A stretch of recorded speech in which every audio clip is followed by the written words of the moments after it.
आज आपण अनबॉक्सिंग आणि रिव्ह्यू पाहणार आहोत चॉपरचा। तर हा आहे क्रेस्ट कंपनीचा चॉपर। तर आपण याचं पहिलं अनबॉक्सिंग करून घेऊया।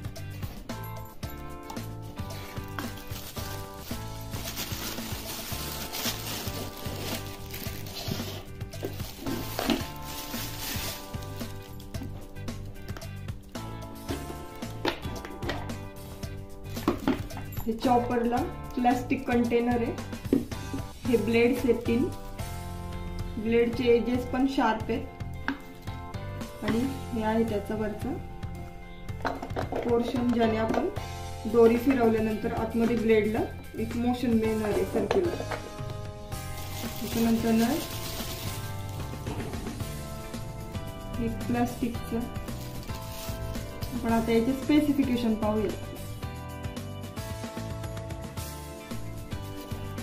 मग जेव्हा आपण अनबॉक्सिंग केलं होतं त्यावेळेस हे प्लास्टिकचं जे काय आहे त्याचा आपल्याला उपयोग कळलेला नव्हता। त्याच्यानंतर जेव्हा स्पेसिफिकेशन वाचले तर त्याच्यात दिलं आहे की ब्लेंडिंग ब्लेड म्हणून। ब्लेंडिंग म्हणजे जसं की आपण ब्लेंडरचा वापर करतो दह्यापासून ताक बनवायला किंवा रोजचं वरण वगैरे घुसळण्याची जी प्रोसेस आहे ती सुद्धा आपण या चॉपरमध्ये करू शकतो। यासाठी हे छोटंसं इक्विपमेंट आहे। आता आपण डिटेल स्पेसिफिकेशन पाहूयात। हा जो चॉपर आहे क्रेस्ट कंपनीचा, त्याचे जो मॅन्युफॅक्चर आहे ते राजकोट गुजरातचं आहे मॅन्युफॅक्चरिंग कंपनी। आणि ह्याची जी MRP आहे ती 449 म्हणजे 450 रुपयाचं आहे। परंतु हे आम्ही ज्या दुकानातून घेतलं त्यांनी आम्हाला 200 रुपयाला दिलं। आता आपण डिटेल स्पेसिफिकेशन पाहूया। ड्युरेबल पॉलिस्टर रोप। कुठलाही चॉपर घेतलं की सगळ्यात महत्त्वाची गोष्ट असते ती त्याचा रोप, कारण एकदा रोप तुटला की ह्या चॉपरचा काहीच उपयोग होत नाही। तर यांनी दिलेलं आहे की हा जो आहे रोप बनवलेला आहे तो पॉलिस्टरचा आहे, जे सिंथेटिक फायबर मध्ये पॉलिमर्स येतात त्याचा बनलेला आहे। त्यामुळे ह्याची जी लाईफ स्पॅन आहे ती थोडी इतर रोपपेक्षा जास्त असणार आहे। Anti skid grip second specification दिलेला आहे। अँटी स्किड ग्रिप म्हणजे कुठलाही ज्यावेळेस आपण एखादं इक्विपमेंट घेतो तर त्याची जी ग्रिप आहे ती महत्वाची असते की पटकन सटकू नये, कारण किचन मध्ये आपण घाईघाईत काम करत असतो, मग ते जर सटकलं वगैरे तर आपल्याला इजा होण्याची जास्त भीती असते। आता ब्लेड्स आहे त्याच्यात शार्प एजेस ब्लेड म्हटल्यावरती आपल्याला त्यासाठी हे अँटी स्किड ग्रिप महत्वाचं आहे। त्याच्यानंतर सेकंड आहे ब्रास मेटल गाईड। त्याच्यानंतर हा जो रोप आहे त्याचं इथे जे अटॅचमेंट आहे ही ब्रास मेटलची आहे, म्हणजे जो पितळेचा असतो त्याचा। त्याच्यानंतर स्टायलिश लुक वाईज जर पाहिलं तर दिसायला पण हे स्टायलिश दिसतंय आणि कॉम्पॅक्ट साईज मध्ये आहे। त्याच्यानंतर आहे एक्स्ट्रा शार्प चॉपिंग ब्लेड्स। हे जे ब्लेड्स आहेत ते एक्स्ट्रा शार्प एजेस आहेत त्या ब्लेड्सच्या, त्यांनी दिलेलं आहे। आता आपण याचा ऍक्च्युअल मध्ये उपयोग करून पाहूयात की खरंच हे चॉपर आपल्या किचन मध्ये आपल्याला युजफुल आहे की नाही। त्यासाठी आपण हा चॉपिंग बोर्ड काय असाच वापरणार नाही आहोत, स्वच्छपैकी घासून धुवून पुसून घेणार आहोत आणि त्यात कांदे बटाटे टोमॅटो चॉप होते की नाही ते पाहूया। ज्यावेळेस आपण कुठलीही वस्तू घेतो तर फक्त त्याची प्राइस पाहतो आणि बाकीचे जे स्पेसिफिकेशन असतो ते पाहायचे विसरून जातो किंवा घाईघाईत ध्यानात येत नाही। परंतु हे जे त्यांनी लिहिलेलं असतं हे खरंच वाचण्यासारखं असतं की आपण जी कुठली वस्तू घेतोय ती आपल्याला कितपत योग्य वाटतेय ते एकदा वाचून पाहायचं। 2 in 1 चॉपर म्हणजे जसं की मगाशी सांगितलं की चॉपर आणि ब्लेंडर दोन्हीचा उपयोग एकत्र होणार आहे, म्हणून यांनी दिले 2 in 1 चॉपर। त्याच्यानंतर दिले get instant 299 knife cuts just in 15 second म्हणजे 15 सेकंदामध्ये जसे की चाकूचे 300 वेळा जे आपण कापणार आहोत ते फक्त 15 सेकंदात ह्या एका चॉपर मध्ये होणार आहे। त्यांनी सांगितलेलं आहे आयडियल फॉर की आपण हे कशासाठी वापरू शकतो, व्हेजिटेबल स्पायसेस फरसाण इटीसी जे ब्लेंड करण्यासाठी, किंवा आपण जनरली चॉपरचा उपयोग फक्त भाज्या कापण्यासाठीच करतो, पण याचा एक ऍडिशनल उपयोग दिलेला आहे तो म्हणजे ब्लेंडिंगसाठी। बटर मिल्क म्हणजे ताक दही लस्सी जे आपण बनवतो त्यासाठी सुद्धा याचा उपयोग होणार आहे। याच्यात डिटेल स्पेसिफिकेशन दिलेले आहेत। हा जो चॉपर आहे तो स्वच्छ घासून धुवून घेतलेला आहे। आता तो पुसून घेऊया आणि खरंच आपले कांदे टोमॅटो बारीक होत आहेत की नाही हे पाहूया। त्यासाठी पहिल्यांदा स्वच्छ धुतलेला चॉपर आहे त्याचा जो कंटेनर आहे तो पुसून घेऊया। त्याच्यानंतर ते कसं अटॅच करायचं ते दाखवते। हे त्याचा वरचा पोर्शन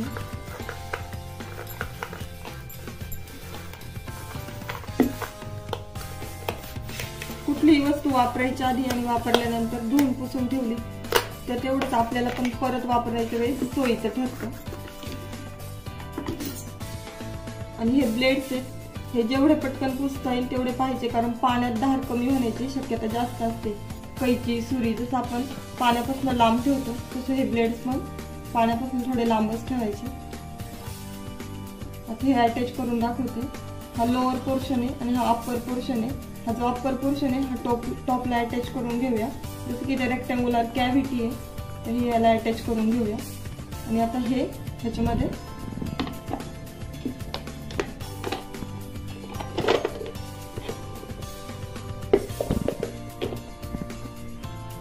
किंवा ते नाही जमलं तर ह्या कंटेनरला हे जे ब्लेड्स आहे हे खालच्या बाजूनी हे असं याच्यात फिट करायचं.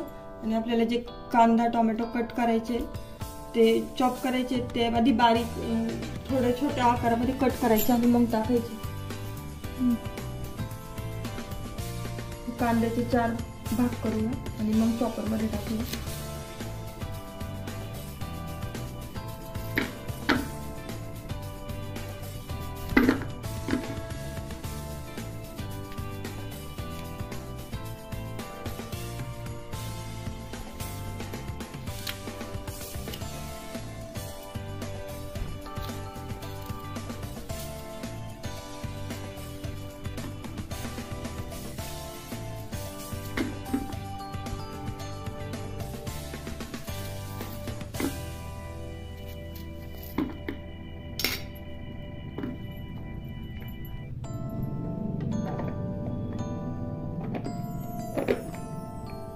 अशा पद्धतीने फिट करायचे. आणि ज्यावेळेस हे सगळे असेंबल करू त्यावेळेस त्याच्यानंतर ना फक्त असा रोप ओढायचा आहे. फर्स्ट टाइम ओढताना थोडंसं केअरफुली ओढायचं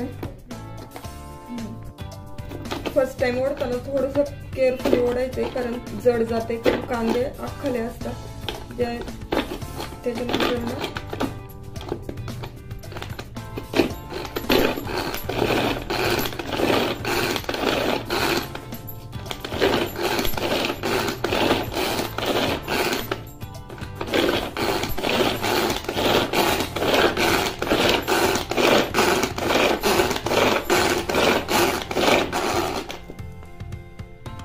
उघडून पाहूया कसं झालाय कांदा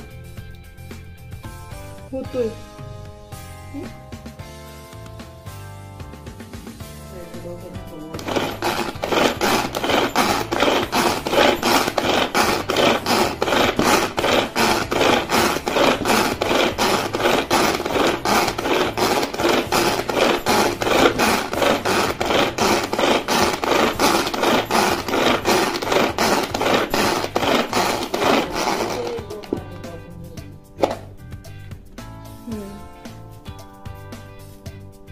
जर तुम्हाला अजून फाईन चॉप पाहिजे असेल तर अजून 2-3 रोटेशन घ्यायचे, नाहीतर मग जशी रिक्वायरमेंट असेल तसं. मग अशी ज्यावेळेस जास्त कांदा टाकलेला त्यावेळेस चॉपिंग व्हायला थोडासा वेळ लागला, परंतु ध्यानात ठेवायचं की जास्त लोड करायचं नाहीये. एक कांदा एका वेळेस किंवा 1.5 कांदा, त्याच्यावर जास्त लोड करायचं नाही, कारण मग ते चॉपिंगला टाइम लागतो.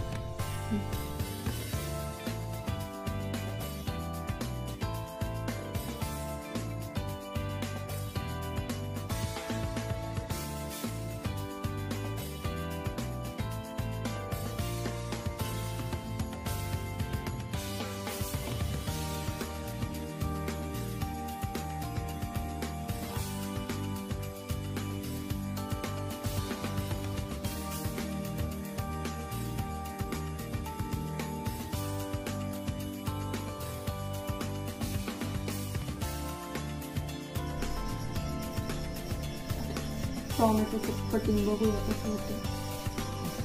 टोमॅटोचं टॉप पोर्शन काढून घेऊया.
आता ब्लेंडर म्हणून याचा कसा उपयोग होतो हे पाहूया. सेकंड अटॅचमेंट याला अटॅच करून घेतली. ही वरणाची डाळ घोटून घेतो आपण वरणासाठी. 1 चमचा टाकून घेऊ.